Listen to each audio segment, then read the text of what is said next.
अस्सलाम वालेकुम, क्या हाल है? ठीक हो? तभी सब ठीक है। अज दा व्लॉग करन पे थोड़े शुरू ते वेंदे पे काम ते वेंदे पे असां गवर्नर हाउस। पता तुस आगे सुना उसी क्या ना सुना उसी असां वेंदे पे ठीक हो गया। ये सामने असां पुल तू मोड़ ते खब्बे हत्थ हो जाना ये जी वड्डी इशारा देंदी होंदी है इस साइड तो होते ते असां आवाने ठड्डी सड़क पता नहीं ठड्डी पक्की सड़क सड़क उस्ताद मेरे चंदे पिया ठीक इस वक्त ना जेड़ा मर्जी सरे पर हलसा को धक्के लै गए धक्के इतने के डेढ़ दर्द पै गए जेड़ा कुछ मर्जी सरे बस इतने इस रोड ते ना धक्के बने ठीक हो गया। उस तो बाद असां पहुंचे हैं इशारे ते इशारे ते बोर्ड लगे खड़े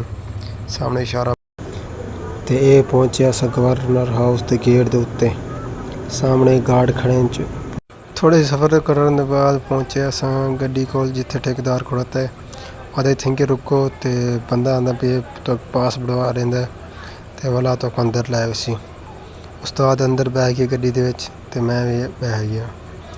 ते आल्टो गड्डी है ते AC चलदा पिया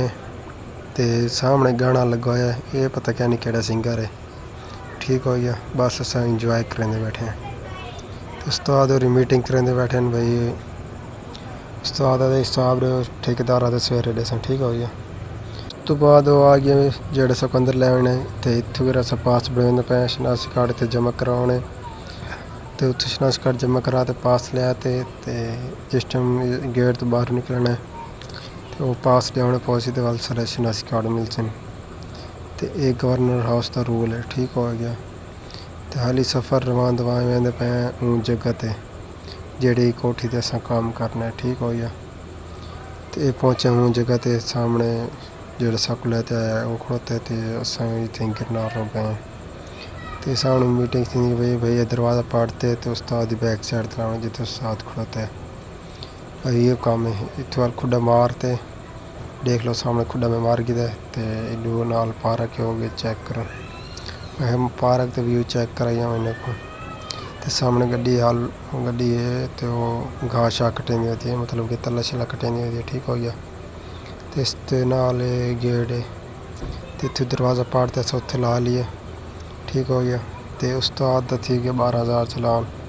जी सवेरे को धक आई मैं तो दसेंदा पिया मी वो ये नुकसान थी होना है 12,000 चलान थी तो उस्ताद ना उस्ताद की गड्डी उन्होंने जिंदर मारते खड़ा देती है उस्ताद वालों औखे सौखे कार कोरते कढ़ाए ठीक हो गया। वेंदे पे हूँ घर तो जो साड़ा भी लोग अच्छा लगे तो channel subscribe like share comment लाजमी कर दो।